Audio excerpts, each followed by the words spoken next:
نحمده ونصلي ونسلم على رسوله الكريم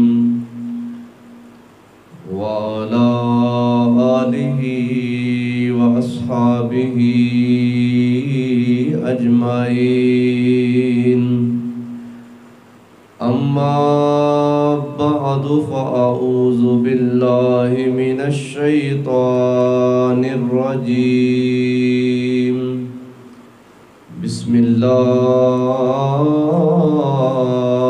الرحمن الرحيم. قال الله تعالى في الكلام المجيد: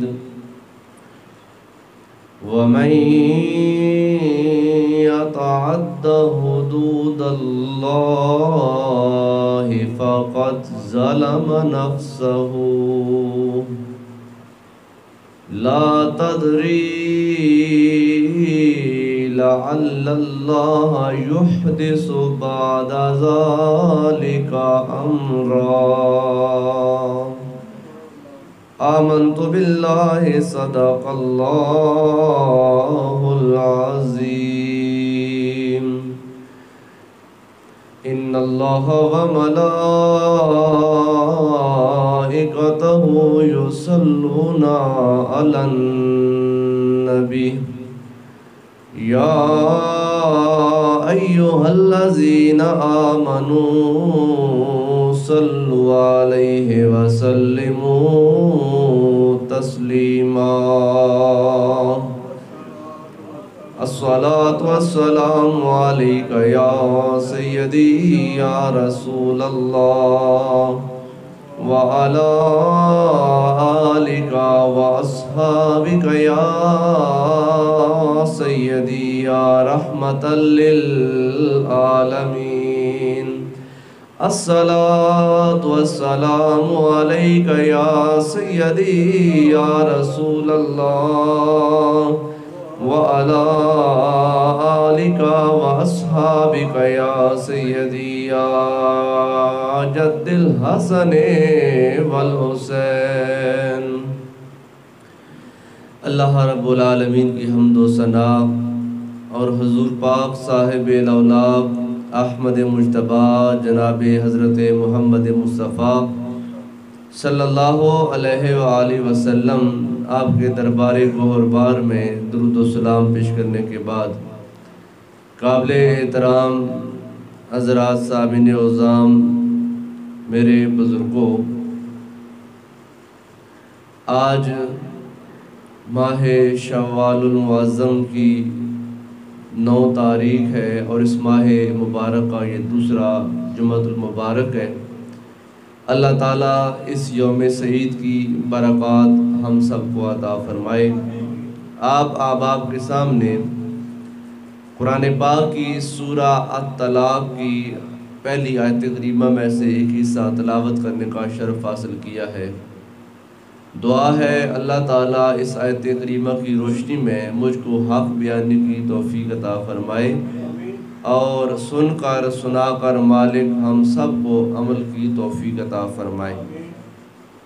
الحمدللہ ہم سارے مسلمان ہیں اور جو صاحب ایمان بندہ ہوتا ہے، مسلمان ہوتا ہے، وہ دستور اسلامی کا پابند ہوتا ہے. اس پر اللہ تعالیٰ کا قانون، قرآن کے احکامات اور جناب رسول رحمت صلی اللہ علیہ وسلم کی احادیث اور آپ کے فرامین لاگو ہوتے ہیں اور اس پر عمل کرنا بندہ مومن کے لیے لازمی ہے. علم ایک ایسا سمندر ہے جس کا کوئی کنارہ نہیں ہے. علم کے حصول کو رسول رحمت صلی اللہ علیہ وسلم نے اپنی امت کے لیے فرض قرار دیا. اللہ تعالیٰ نے اپنے محبوب پر بے شمار مہربانیاں، بے شمار کرم، بے شمار نوازشات کیں، بے شمار معجزات عطا فرمائے، لیکن کسی بھی جگہ پر اللہ نے اپنے محبوب کو یہ نہیں کہا کہ محبوب مجھ سے سوال کرو کہ میں آپ کو مزید معجزات عطا کروں، میں آپ کو مزید نعمتیں، مزید نوازشات، مزید کرم نوازیاں پہ کروں۔ ایک چیز ایسی ہم کو دکھائی دیتی ہے کہ جس کا اللہ نے اپنے محبوب کو حکم عطا فرمایا، اور وہ چیز علم ہے۔ فرمایا وَقُلْ رَبِّ زِدْنِی عِلْمًا، محبوب اللہ تعالیٰ کی بارگاہ میں یہ دعا کریں کہ اے میرے رب میرے علم میں اضافہ فرما۔ تو علم حاصل کرنا ہر بندہ مومن کے لیے سرکار نے لازم اس قدر قرار دیا۔ فرمایا اطلب العلم من المہد الی اللحد، کہ ماں کی گود سے لے کر قبر تک علم حاصل کرو۔ تو علم کے حصول کے لیے نہ عمر کی قید لگائی گئی ہے، نہ ہی جب وہ درجہ بندی کی قید لگائی گئی ہے کہ تم کس خاندان سے تعلق رکھتے ہو، تم کمی ہو یا چودھری ہو یا راجے ہو یا مہاراجے ہو۔ فرمایا کہ تم زندگی کے معاشرے کے جس بھی طبقے سے تعلق رکھتے ہو، تم سب کے لیے ضروری ہے کہ تم اپنے آپ کو علم سے آراستہ کرو، کیونکہ جو علم ہوتا ہے یہ انسان کو خود شناس بھی کرتا ہے اور خدا شناس بھی کرتا ہے۔ علم سے انسان کو پتہ چلتا ہے کہ میں کیا ہوں اور میرا خدا کیا ہے۔ علم سے ہی انسان کو انسانیت کی معراج نصیب ہوتی ہے۔ اللہ تعالیٰ نے قرآن پاک میں فرمایا محبوب آپ ذرا ان سے پوچھئے کہ کیا وہ لوگ جو علم والے ہیں اور وہ لوگ جو جاہل ہیں کیا یہ برابر ہو سکتے ہیں؟ هل يستوي الذين يعلمون والذين لا يعلمون، کیا عالم اور جاہل برابر ہو سکتے ہیں؟ جیسے دن اور رات ایک نہیں ہو سکتے، ایسے ہی عالم اور جاہل بھی برابر نہیں ہو سکتے۔ اور اللہ تعالیٰ نے اپنے صفاتی ناموں میں بار بار جس کا تذکرہ فرمایا وہ علیم ہے، کہ اللہ تعالیٰ علم والا ہے۔ لہٰذا اللہ تعالیٰ خود بھی علم والا ہے اور علم والوں سے اللہ تعالیٰ پیار کرتا ہے۔ اب ہم چونکہ مسلمان ہیں، لہٰذا ہم میں سے ہر بندہ زندگی کے جس سٹیج پر ہے، زندگی کے جس مقام پر ہے، اس زندگی کے مقام کے مطابق اس کے لیے دین کا علم حاصل کرنا لازمی ہے۔ ایک آدمی دکاندار ہے، تاجر ہے، تو اس کے لیے لازم ہے کہ وہ تجارت کے شرعی مسائل کو حاصل کرے، سیکھے کہ میری تجارت حلال کیسے ہوگی۔ کہیں ایسا نہ ہو کہ میں نادانی میں حرام تجارت کرتا رہوں اور اپنی اولاد کو حرام کا لقمہ کھلاتا رہوں، اپنا بھی ستیہ ناز کر دوں اور اپنے خاندان کا بھی ستیہ ناز کر دوں۔ لہٰذا اگر میں نے دکان بنانی ہے، میں نے ریڑھی لگانی ہے، میں نے بازار میں جا کر کچھ چیز خرید و فروخت کرنی ہے، تو میں اسلام کے جو اصول تجارت ہیں ان پر عمل کروں۔ میں بات کو مختصر کرتا ہوں کہ جب ہمارے جوان عاقل ہو جاتے ہیں اور بالغ ہو جاتے ہیں، تو عاقل اور بالغ جوان کا اگلا جو سٹیج ہے ماں باپ کی نظر میں وہ کیا ہے کہ ہم بچہ جوان ہو گیا اس کی شادی کریں، یہی ہے نا جی۔ جب بچہ جوان ہو گیا تو اس کا کیا کرنا ہے؟ ہم نے شادی کرنی ہے۔ شادی کرنے سے پہلے جوان کو نکاح کے مسائل کا حاصل کرنا فرض عین ہے، فرض کفایہ نہیں ہے کہ گاؤں میں سے کسی ایک نے پڑھ لیا تو کافی ہوگا۔ جیسے جنازہ ہے کہ جنازہ فرض کفایہ ہے، لہذا یعنی کہ اگر ساری بستی میں سے چند بندے بھی ادا کر لیں سب کی طرح سے ہو جاتا ہے۔ لیکن ہر عاقل اور ہر بالغ مسلمان اس کے لیے سب سے پہلے تو طہارت کو حاصل کرنا، طہارت کے مسائل سیکھنا یہ فرض عین ہے۔ یعنی یقینی بات ہے نابالغ بچہ جب بلوغت کے سٹیج پر آتا ہے، پہلی بار جب اس کا جسم ناپاک ہوتا ہے تو اس جسم کے ناپاک ہونے سے پہلے باپ کی ذمہ داری ہے کہ اپنے بیٹے کو ڈائریکٹلی یا انڈائریکٹلی، سیدھے الفاظ میں یا زومین الفاظ میں بتا دے کہ بچہ جب انسان کا جسم ناپاک ہوتا ہے تو اس جسم ناپاک کو پاک کیسے کیا جاتا ہے۔ اس کو غسل جنابت کے مسائل سکھانے چاہیے، یا اپنے بیٹے کو اپنے مسجد کے امام کے پاس بٹھانا چاہیے اور امام کو کہنا چاہیے کہ میرا بچہ اب جوان ہونے کے قریب ہے، آپ مہربانی فرمائیں اس کو طہارت کے مسائل بتائیں کہ وضو کیسے کرنا ہے، غسل کیسے کرنا ہے اور غسل کے مسائل کیا ہیں، غسل کی قسمیں کون کون سی ہیں، غسل صحت کیسے ہوتا ہے، غسل جنابت کیسے ہوتا ہے۔ تو یہ سب سے پہلے ذمہ داری اسلام نے، شریعت نے، اللہ کے محبوب نے باپ پر عائد کیا ہے، یا تو ڈائریکٹلی اپنی اولاد کو خود بتائے، اگر خود بتانے میں ہچکچاہٹ محسوس کرتا ہے، شرم محسوس کرتا ہے، تو پھر وہ اپنے امام سے، اپنے عالم دین سے اپنی اولاد کو تعلیم دلوائے کہ اولاد کو بتائیں کہ جب جسم ناپاک ہوتا ہے تو پاک کیسے کیا جاتا ہے۔ اب ایک بچے کا جسم ناپاک ہو گیا، اس کو معلوم ہی نہیں ہے کہ میں نے طہارت کیسے کرنی ہے، وہ سال بے جب غسل کرتا بھی رہے تو اس کا جسم کبھی پاک نہیں ہوگا، اور ناپاک جسم سے کبھی بھی اللہ کے حضور میں عبادت قبول نہیں ہوتی ہے۔ اللہ تعالیٰ خود بھی پاک ہے اور پاکی کو پسند کرتا ہے، ناپاکی اللہ تعالیٰ پسند نہیں کرتا۔ لہٰذا سب سے پہلے جو چیز اولاد کو سکھانی ہوتی ہے وہ طہارت ہوتی ہے۔ اس کے بعد اولاد جب عاقل و بالغ ہو گئی ہے، شادی کے قابل ہو گئے، تو اس کو بتانا ہے کہ صرف شادی کی جب وہ رٹ نہ لگاؤ اور شادی کی خالی خواب نہ دیکھو، شادی کے مسائل کیا ہیں، اسلام نے شادی یا وہ کن شرائط پر جائز قرار دی ہے اور کن شرائط پر اسلام نے شادی سے منع کیا ہے، یہ ساری باتیں سیکھنا تمہارے لیے لازم ہے۔ لہٰذا اپنے جب وہ جو تمہارے محلے کا، گاؤں کا کوئی عالم دین ہے جس کو ان علوم پر دسترس اور سبقت حاصل ہے، اس کو بتانا چاہیے کہ میرے بچوں کو یہ بات سکھائیں۔ ایسے بندے کے پاس یعنی کہ نہ خود جائیں اور نہ اولاد کو بھیجیں جو وہ علم میں کمزور ہے۔ ابھی رمضان کی بات ہے، ہمارے گاؤں میں ایک بندے نے روزے کے فدیے کے بارے میں، علامہ صاحب سے پوچھا، اللہ تعالیٰ غیبت سے معصوم، ویسے میں مثال دینے کے لیے بات کہہ رہا ہوں، روزے کے فدیے کے بارے میں کہ میری ماں بوڑھی ہے، بیمار ہے، وہ روزے نہیں رکھ سکتی ہے، تو اس کا فدیہ کیا ہے؟ روزے کا فدیہ آپ کو معلوم ہے نا، ہر روزے کا فدیہ ہے 2 کلو گندم، 1 ٹوپا گندم کا، اور مہینے کے کتنے بن کے 1.5 من گندم بن گئی، 1.5 من گندم دینی ہے یا 1.5 گندم کے پیسے دینے ہیں۔ اب یہ تو روزے کا فدیہ ہے۔ وہ بندہ جو روزہ نہیں رکھ سکتا، یہ نہیں کہ جو جان بوجھ کر نہ رکھے، وہ صحت مند ہو، اٹا کٹا اور وہ روزے نہ رکھے کہ میں فدیہ دے دوں گا، اس کا فدیہ نہیں ہوگا، وہ قضا بھی کرے گا، کفارہ بھی دے گا، اور ایک روزے کا کفارہ 60 مسکینوں کو کھانا کھلانا ہے۔ وہ بندہ جو شیخ فانی ہو، زیادہ بوڑھا ہو گیا ہے، دائم المریض ہے، جس کی مرض زیادہ لمبی ہو گیا ہے، شوگر کا مرض ہے کہ شوگر کے مرض میں بندے کو زیادہ بھوک لگتی ہے، پیاس لگتی ہے، یا عورت حاملہ ہے یا بچے کو دودھ پلا رہی ہے، تو یہ وہ لوگ ہیں جن کے لیے روزہ رکھنا تھوڑا دقت والا ہے، مشکل والا ہے، تو ان کے لیے تھوڑی اجازت ہے کہ تم روزہ نہ رکھو، تم روزے کی قیمت دے دو، فدیہ دے دو، 2 کلو گندم ہے۔ اب وہ ایک بندے نے مسئلہ پوچھا ہمارے گاؤں میں ہی کہ روزے کا فدیہ کیا بنتا ہے، تو آگے سے جو صاحب ممبر تھے انہوں نے کہا ویسے تو بہت زیادہ بنتا ہے، تم 1000 روپے دے دو، ویسے تو بہت زیادہ بنتا ہے، یعنی انہوں نے بولا 6-7 ہزار بنتا ہے ویسے، لیکن تم 1000 دے دو۔ مطلب کیا ہے، 1000 کس کو دے دو؟ کیا مولوی صاحب کو دے دو، مولوی صاحب جیب میں ڈالیں، مولوی صاحب اپنی جیب میں ڈالیں، تمہارا فدیہ ہو جائے گا؟ فدیہ ایسے تو نہیں ہوتا نا، جو اسلام نے مقرر کیا ہے تم نے وہ دینا ہے، اس سے رتی برابر تم نہیں کم کر سکتے۔ اگر زیادہ دیتے ہو تو اسلام کہتا ہے اگر تم زیادہ دو فَهُوَ خَيْرٌ لَكَ، وہ تمہارے لیے بہتر ہے، یعنی اگر 1.5 من بنتا ہے تو تم 2 من دے دیتے ہو، یہ تمہارے لیے بہتر ہے، تمہارے لیے ثواب والا ہے، نیکی والا ہے۔ لیکن 1.5 من میں سے اگر تم 1 کلو بھی کم کرتے ہو تو تمہارا فدیہ ادا نہیں ہوگا۔ اب وہ علماء صاحب کہتے ہیں کہ بندہ تو بہت زیادہ ہے، لیکن تم 1000 روپے دے دو، کیا ایسا کہنے سے وہ 1000 روپے دے دینے سے فدیہ ادا ہو جائے گا؟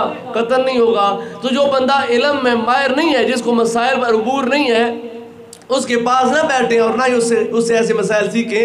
یہ جو نکاح کے مسائل ہیں، اور جب نکاح ہو جاتا ہے تو اس نکاح کے بعد، نکاح کے بعد میں جو دوسری چیز لازم ساتھ آتی ہے وہ ہے طلاق، جس کے بارے میں نے آج مختصر سے وقت میں آپ کے سامنے کچھ کلام کرنا ہے۔ طلاق کے بارے میں کہ طلاق کیا چیز ہے۔ نکاح اسلام کے نام پر، اللہ کے نام پر، ایک مرد کو ایک عورت کے ساتھ جو اٹیچ کیا جاتا ہے، ملایا جاتا ہے، اگر وہ رشتہ نہ چل سکے، اگر وہ رشتہ آگے مزید نہ بڑھ سکے، تو پھر اس رشتے کو جو اٹھانے کا اور اس رشتے کو ختم کرنے کا نام ہے وہ طلاق ہے۔ لیکن رسول اللہ صلی اللہ علیہ وسلم آپ نے ارشاد فرمایا کہ اسلام کے جائز اور مباح امور میں جائز اور مباح امور میں سب سے جو ناپسندیدہ چیز ہے وہ طلاق ہے۔ لہذا طلاق کوئی ایسی رغبت والی چیز نہیں ہے کہ ہر جب وہ بندہ طلاق کے راستے پر چل پڑے اور طلاق دینا شروع کر دے، یہ ناپسندیدہ ہے۔ اسلام کہتا ہے کہ جو رشتہ تمہارا بنا ہے اس رشتے کو حد المقدور چلانے کی کوشش کرو۔ یہ نہیں ہوتا کہ مرد اور عورت کا ہر حال میں مزاج ایک جیسا ہو۔ مرد اگر غصے والا ہے اور عورت تھوڑی سی یعنی کہ نرم مزاج ہے اور مرد اس پر اگر یعنی کہ ظلم و زیادتی کرتا ہے تو اس کو اس سے احتیاط کرنی چاہیے، اور اگر ایسی صورتحال ہے تو عورت کو کوئی صبر کا دامن جو وہ پکڑنا چاہیے۔ بہت کم ایسے لوگ ہوتے ہیں جہاں پر میاں اور بیوی کا مزاج آپس میں ملتا جلتا ہے، لیکن زیادہ تر ایسے جوڑے ہوتے ہیں جن کا مزاج آپس میں نہیں ملتا۔ لیکن اسلام کہتا ہے کہ تم حد المقدور کوشش کرو کہ جو رشتہ تم نے اللہ کے نام پر بنایا ہے اس رشتے کو چلانے اور نبھانے کی کوشش کرو۔ لیکن جب بات یعنی کہ اس قدر بڑھ جائے کہ اب مزید ہم ایک ساتھ زندگی نہیں گزار سکتے ہیں تو اس وقت اسلام نے ایک دروازہ رکھا ہے اور اس دروازے کو طلاق کا نام دیا کہ تم اس دروازے سے گزر کر ایک دوسرے سے اپنی نجات کر سکتے ہو اور ایک دوسرے سے خلاصی پا سکتے ہو۔ لیکن طلاق دینی کیسے ہے، طلاق ہوتی کیا ہے، طلاق کن صورتوں میں واقع ہوتی ہے اور طلاق کے پھر آگے اثرات کیا ہوتے ہیں، یہ ہمارے سفید داڑھی والے بزرگوں کو بھی معلوم نہیں ہے، اور ہمارے بہت سے ایسے لوگ جو بظاہر عمر رسیدہ ہیں لیکن ان کو ان فرائض علوم کے بارے میں بھی علم نہیں ہے، اور ان کے گھروں کے اندر بھی ایسے مسائل چل رہے ہیں لیکن پریشان ہے کہ اب اس کا حل کیا تلاش کیا جائے۔ لہٰذا میں آج مختصر سے وقت میں آپ کے سامنے اس بارے میں بیان کرنا چاہتا ہوں کہ اسلام کے جائز اور مباح امور میں ناپسندیدہ جو چیز ہے وہ طلاق ہے، لیکن طلاق کو کس طریقے کے ساتھ دیا جائے۔ سورہ بقرہ کے اندر اللہ رب العالمین نے ارشاد فرمایا، آیت نمبر 239 ہے، اللہ ارشاد فرماتے ہیں الطلاق مرتان، وہ طلاقیں جن طلاقوں کے بعد رجوع کرنے کا حق باقی ہوتا ہے کہ مرد دوبارہ اس عورت کے ساتھ زندگی گزار سکتا ہے، وہ دو طلاقیں ہیں۔ الطلاق مرتان، وہ دو طلاقیں جن میں رجوع کا حق مرد کے پاس ہے وہ دو ہیں، اور جب وہ دو طلاقیں ہو جائیں فَإِمْسَاكُمْ بِمَعْرُوفٍ، یا تو عورت کو اچھے طریقے کے ساتھ روک لو، اور تسریحٌ بِإِحْسَان، اگر تم روکنا نہیں چاہتے ہو تو پھر اچھے طریقے کے ساتھ احسان کرتے ہوئے عورت کو رخصت کر دو۔ وَلَا يَحِلُّ لَكُمْ أَن تَأْخُذُوا مِمَّا آتَيْتُمُوهُنَّ، اور تم مردوں کے لیے یہ چیز حلال نہیں ہے کہ جو تم نے اپنی زندگی میں اپنی بیوی کو تحفے تحائف دیے ہیں وہ طلاق دیتے ہوئے اس سے واپس مانگو۔ إِلَّا أَن يَخَافَا، مگر یہ کہ تم کو خوف ہو دونوں کو میاں بیوی کو اللہ یقیمہ حدود اللہ، کہ تم دونوں اللہ کی حد کو باقی نہیں رکھ سکو گے تو پھر تم دونوں ایک دوسرے سے جدا ہو جاؤ۔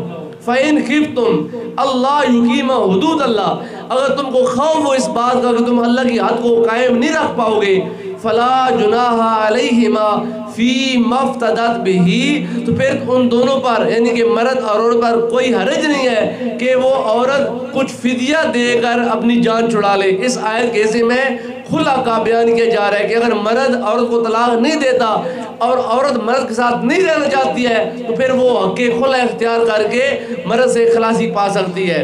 تلک حدود اللہ، یہ اللہ کی حدیں ہیں، طلاق دینا اور خلا لینا یہ اللہ کی حدود میں سے ہے۔ فلا تعتدوها، لہذا ان حدوں میں تجاوز نہ کرو۔ جتنا اللہ نے تمہارے لیے ایک حد مقرر کی ہے اس حد کے اندر رہ کر تم یہ حق اختیار کرو۔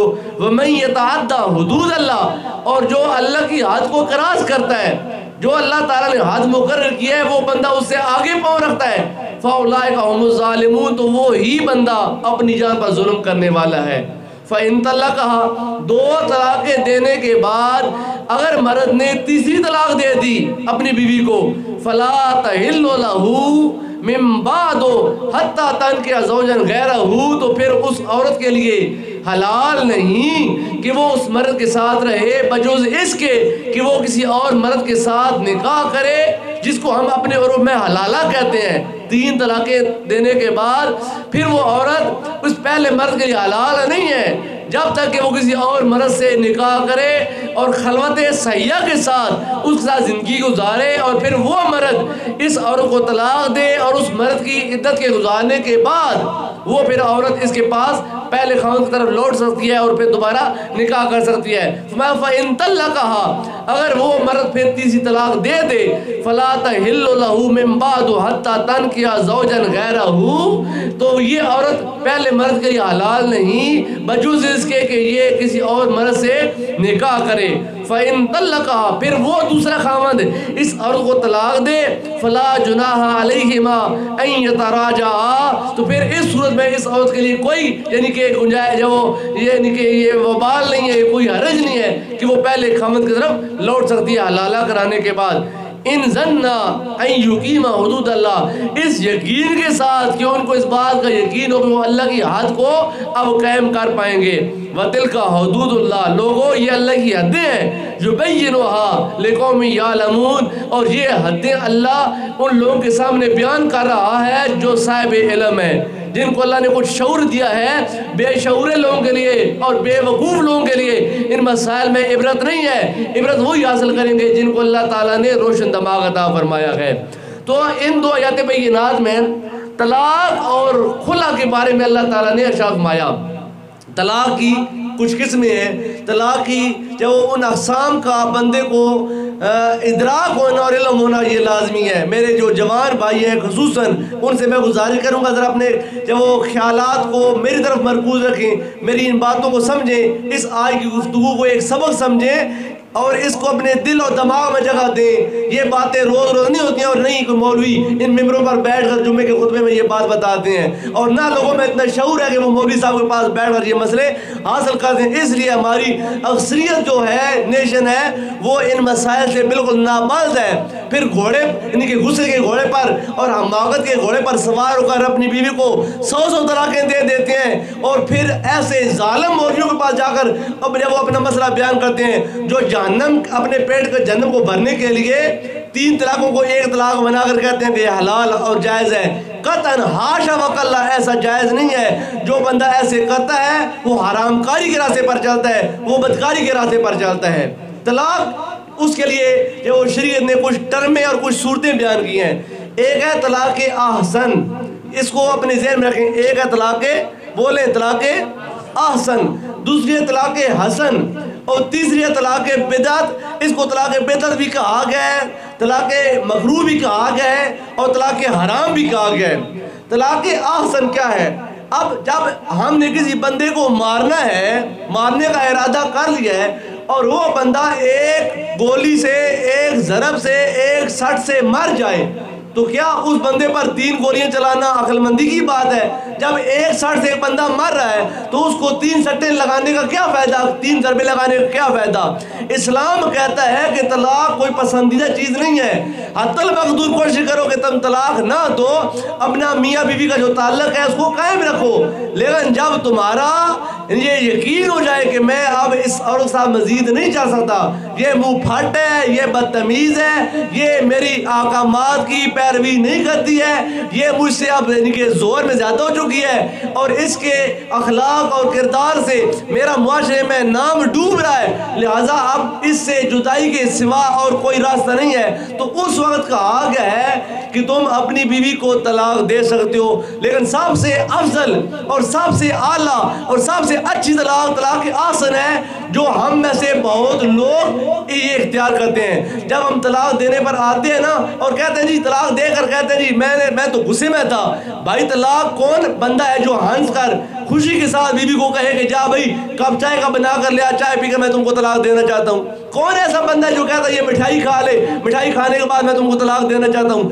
طلاق تو ہوتی غصے میں ہے، طلاق تو ہوتی ناراضگی میں ہے، طلاق تو ہوتی اس وقت ہے جب انسان کہتا ہے نک کو جھول کر طلاق دیتا ہے۔ یہ الفاظ اس وقت بولتا ہے جب انسان بالکل تنگ آ جاتا ہے تو طلاق واقع ہوتی ہے۔ سرکار میں 3 چیزیں ایسی ہیں جو ہر حال میں واقع ہو جاتی ہیں: طلاق، عطاق اور ہبہ۔ عطاق کہتے ہیں آزاد کرنا. اب وہ غلاموں والا دور تو رہا نہیں ہے. سرکار کا پہلا زمانہ جب غلام ہوا کرتے تھے, جب ایک بار غلام کو آزاد کر دیا, کہہ دیا کہ تو آزاد ہے, اب بعد میں اگر وہ کہے کہ میں نہیں آزاد کرنا چاہتا تو ایسا نہیں ہوگا. زبان سے ایک بار نکل گیا تو آزاد ہے سو آزاد ہے. ہبا ایک چیز کر دیا کہ یہ چیز تیری ہے, اب بندہ بعد میں مکر جائے کہ میں تو نے ہبا نہیں کیا ہے, ایک بار ہبا کر دیا دو بندوں کی گواہی میں تو ہبا ہو گئی ہے. ایسے ہی اگر مرد نے کہہ دیا کہ میں تم کو طلاق دیتا ہوں اور وہ عورت سن لے یا پیغام عورت تک پہنچ جائے اور مرد بعد میں مکر جائے, مرد کے مکرنے سے پھر بات نہیں بنے گی. جب اس نے کہہ دیا کہ میں نے تم کو طلاق دی سو طلاق واقع ہو گئی ہے. لہذا سب سے اچھی طلاق یہ ہے جب طلاق دینے کی نوبت آئے تو پھر ایک طلاق اس حالت میں دی جائے جب عورت حالت پاکیزگی میں ہے. بعض لوگوں کا یہ وہم اور خیال ہے کہ جب عورت حالت ناپاکی میں ہوتی ہے, پیریڈز میں ہوتی ہے تو طلاق نہیں ہوتی ہے. طلاق ہر حال میں ہوتی ہے. عورت حاملہ ہو تب بھی طلاق ہوتی ہے, عورت مینسز میں ہو تب بھی طلاق ہوتی ہے, عورت پاک ہو تب بھی طلاق ہوتی ہے. یہ جاہل لوگوں کا مسئلہ ہے کہ عورت اگر حالت ماہواری میں تو طلاق واقع نہیں ہوتی ہے. حضور پاک صلی اللہ علیہ وسلم, آپ کے غلام حضرت عمر فاروق, آپ کے بیٹے حضرت عبداللہ بن عمر, انہوں نے اپنی بیوی کو طلاق دی تھی حالت مینسز میں, ایام ماہواری میں. جب رسول اللہ صلی اللہ علیہ وسلم کو علم ہوا تو سرکار نے ناراضگی کا اظہار کیا. انہوں نے طلاق ایک دی تھی اپنی بیوی کو, تو سرکار نے کہا اے عمر اپنے بیٹے عبداللہ سے کہہ کہ اس طلاق سے رجوع کرے, اور جب تیری بیوی حالت پاکیزگی میں آئے تب اپنی بیوی کو تو طلاق دے. طلاق واقع ہوگی, مطلب رجوع کرنے کا یہ ہے کہ وہ جو ایک تو نے طلاق دے دی ہے تیرے کوٹے میں ایک طلاق پڑ گئی ہے, وہ دو طلاقیں جن میں رجوع کا حق ہے ان میں ایک شامل ہو گئی ہے. مرد کو 3 طلاقیں دینے کا اختیار ہے, 3 طلاقیں دینے کے بعد آگے اس کا کوئی حق نہیں ہے. عرب کے زمانے میں ایک مرد نے اپنی بیوی کو اس بات کی دھمکی دی کہ نہ میں تیرے قریب جاؤں گا اور نہ تم مجھے خلاصی پائے گی. وہ کہتی ہے کیسے؟ مرد نے کہا کہ میں تم کو طلاق دوں گا اور عدت کے اندر اندر میں رجوع کر لوں گا, لہٰذا رجوع کر لوں گا تو میری دوبارہ بیوی بن جائے گی اور میں تم کو دوبارہ طلاق دے دوں گا. جب تو عدت میں جائے گی, عدت ختم ہونے کے نزدیک آئے گی تو میں تم کو پھر دوبارہ رجوع کر لوں گا. لہٰذا نہ تو میں تیرے قریب آؤں گا یعنی مباشرت کروں گا اور نہ ہی تو مجھے خلاصی پائے گی.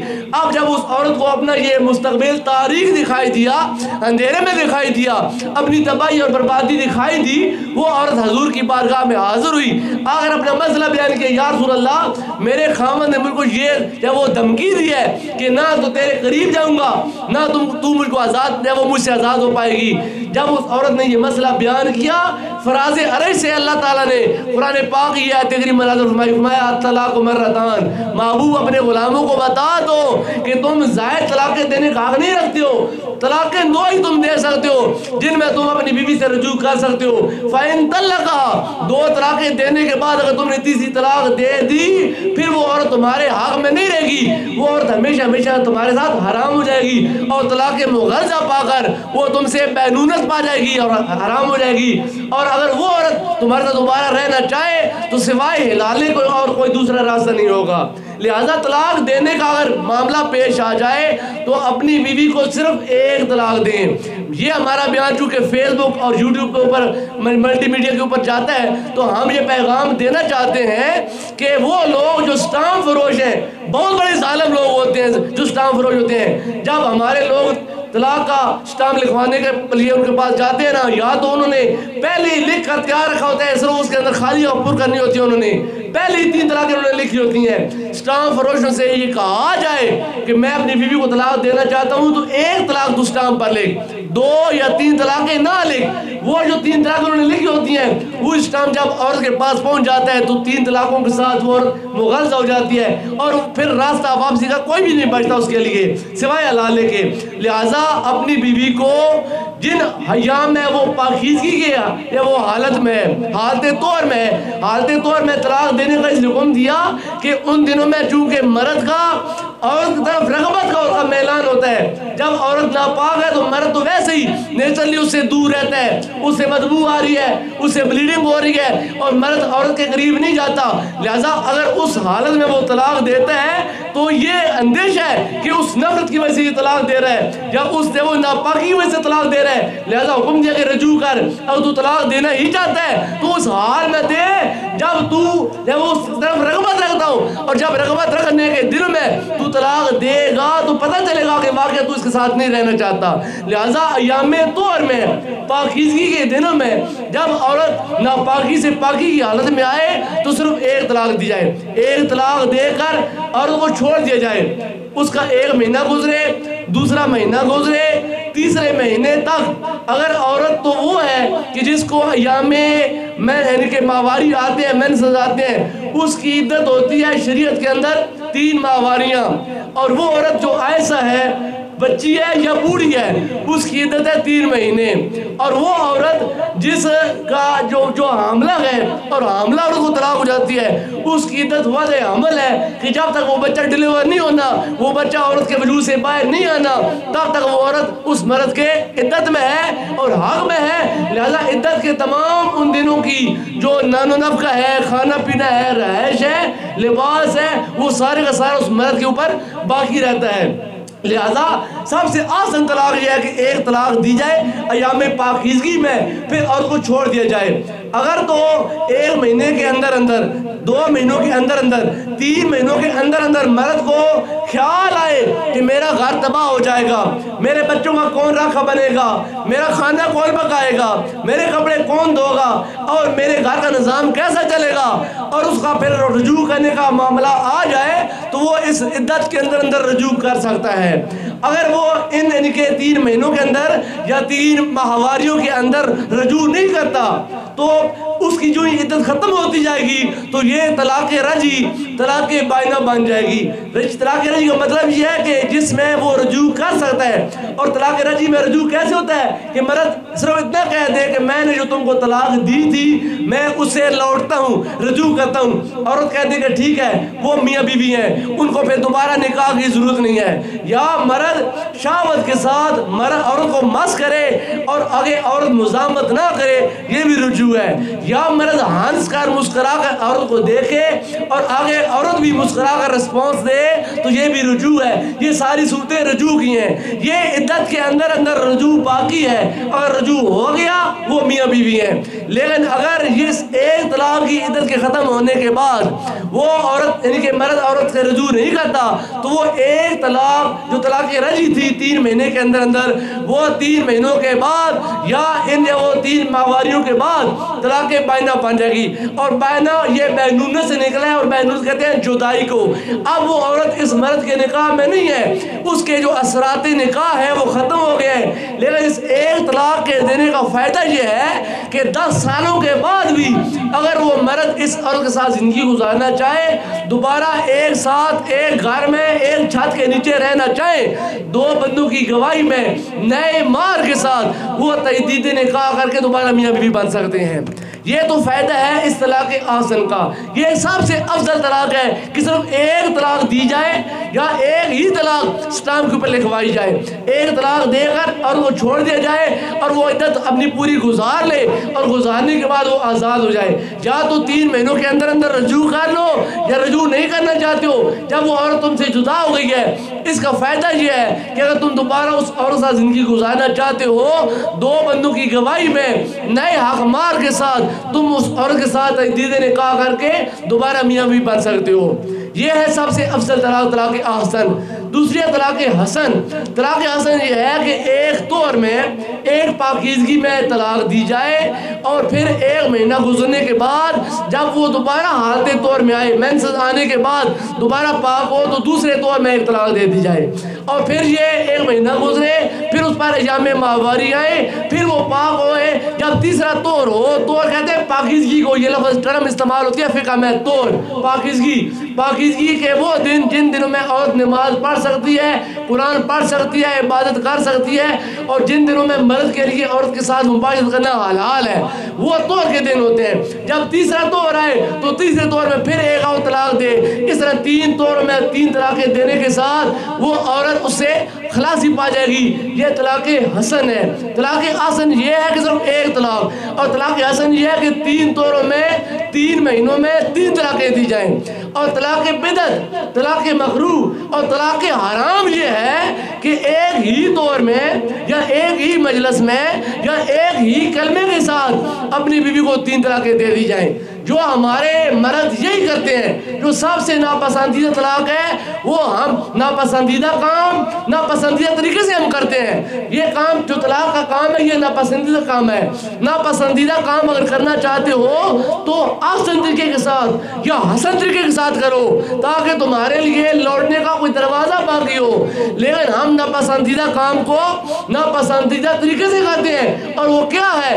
جب ہم حماقت کے گھوڑے پر سوار ہو جاتے ہیں ہم کہتے ہیں کہ میں تن 3 طلاقیں دی تھیں، جا بھائی نکل دیو۔ اب جب 3 طلاقیں دے دی ہیں تو ہم کیا کہتے ہیں کہ یعنی کہ ہم اہل سنت ہیں، اور اہل سنت احناف ہیں، امام اعظم ابو حنیفہ کے مقلد ہیں۔ امام اعظم ابو حنیفہ، امام شافعی، امام احمد بن حنبل، امام مالک، یہ اہل سنت کے 4 امام ہیں۔ ان چاروں اماموں کے نزدیک ایک طور میں 3 طلاقیں یکبارگی دینے سے، 3 طلاقیں علیحدہ علیحدہ دینے سے، 3 طلاقیں ایک مجلس میں دینے سے، ایک طور میں 3 طلاقیں ایک آج ایک کل ایک پرسوں 3 طلاقیں متفرق دینے سے تینوں ہی طلاقیں واقع ہوتی ہیں۔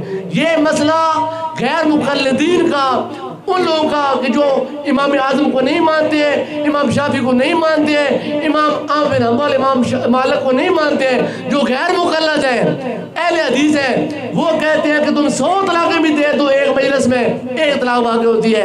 ہمارا غیر مقلدین سے تعلق نہیں ہے۔ جو بندہ اہل سنت کے ساتھ تعلق رکھتا ہے پھر مسئلہ پوچھنے کے لیے غیر مقلدوں کے پاس جاتا ہے، اس کا اہل سنت سے کوئی تعلق نہیں ہے، پھر وہ بھی غیر مقلد ہے۔ جس نے امام اعظم کے فتوے کو نہ مانا، جس نے امام شافعی کے فتوے کو نہ مانا، امام احمد بن حنبل اور امام مالک کے فتوے کو نہ مانا، اس کا پھر اہل سنت سے کوئی تعلق نہیں ہے۔ یہ 4 امام اہل سنت کے ہیں۔ جو بندہ ایک طور میں اپنی بیوی کو 3 طلاقیں دیتا ہے اور پھر جا کر ایسے ظالم مولوی کے پاس جاتا ہے جو کہتا ہے کہ تو اگر بیوی کو 100 بھی طلاقیں ایک طور میں دے دے تو ایک واقع ہوتی ہے، وہ خود بھی ظالم اپنے راستے سے بھٹکا ہوا ہے، اور اس بندے کی بھی زندگی کو طاری کر کے ہمیشہ بدکاری اور زناکاری کے راستے پر لگا رہا ہے۔ لہٰذا یہ مسئلہ اٹل ہے کہ جو بندہ 3 طلاقیں دیتا ہے 3 طلاقیں واقع ہو جاتی ہیں، اور 3 طلاقیں ہونے کے ساتھ وہ عورت طلاق مغلظہ کی صورت میں اس مرد کے لیے ہمیشہ کے لیے حرام ہو جاتی ہے۔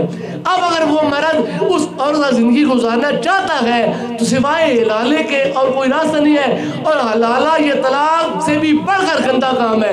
حضور پاک نے فرمایا اللہ تعالیٰ اس مرد پر لعنت کرتا ہے جو حلالہ کرتا ہے، اور اس بے غیرت مرد پر اللہ تعالیٰ لعنت کرتا ہے جو حلالہ کرواتا ہے۔ فرمایا لعن اللہ المحلل والمحلل لہ، جو حلالہ کرتا ہے اور جس کے لیے حلالہ کیا جاتا ہے وہ لعنتی ہیں، اللہ تعالیٰ کی پھٹکار ان کے لیے ہے۔ یہ گندا کام ہے۔ اس صورت میں اور کو کھلونا بنایا جا رہا، آج ایک کے بستر پر کل دوسرے کے بستر پر پھر وہ واپس لوٹ کر پہلے کے بستر پر، اور کوئی گیند نہیں ہے کہ آج ٹھوکر مار کر اس بستر پر گرا دو اور کل وہ ٹھوکر مار کر پہلے بستر پر گرا دے۔ لہذا اللہ نے اس کو گندا کرا دیا ہے، لعنتی کرا دیا جو بندہ یہ کام کرتا ہے۔ اور جو بندہ یہ کام کر لیتا ہے 3 طلاقیں دے دیتا ہے تو وہ قطعاً یہ نہ سمجھے کہ 3 طلاقیں ایک طلاق واقع ہوتی ہے۔ حضرت عبداللہ بن عباس رضی اللہ تعالی عنہ یہ وہ صحابی ہیں جو قرآن پاک کے پہلے مفسر ہیں۔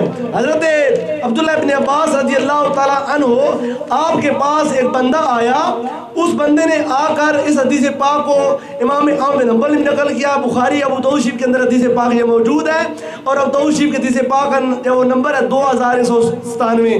حضرت مجاہد کہتے ہیں قال كنت عند ابن عباس، حضرت مجاہد کہتے ہیں کہ ایک دن میں حضرت عبداللہ بن عباس جو سرکار کے چچیر ہیں، چچا زاز بھائی ہیں اور قرآن کے پہلے مفسر ہیں، اور سرکار نے کہا اے اللہ روح الامین جبریل کے ساتھ عبداللہ بن عباس کی مدد فرما، جب یہ قرآن کی تفسیر کرتے ہیں تو جبریل ان کے ساتھ ہوتے ہیں۔ فرمایا حضرت عبداللہ بن عباس کے پاس میں بیٹھا تھا، فجاءہ رجل، ان کے پاس ایک بندہ آیا، وہ بندہ جس نے 3 طلاقیں اپنی بیوی کو دے دی تھیں اور پریشان تھا۔ اب یقینی بات ہے جس بندے نے 3 طلاقیں دی ہیں اس کے چہرے پر خوشی کے ساتھ نہیں ہونے، جس کا گھر غصے میں تباہ و برباد ہو گیا، جس کے بچے لاوارثوں کی طرح زندگی گزار رہے ہیں، اب اس بندے کی زندگی تو تاریک ہو پڑی ہے۔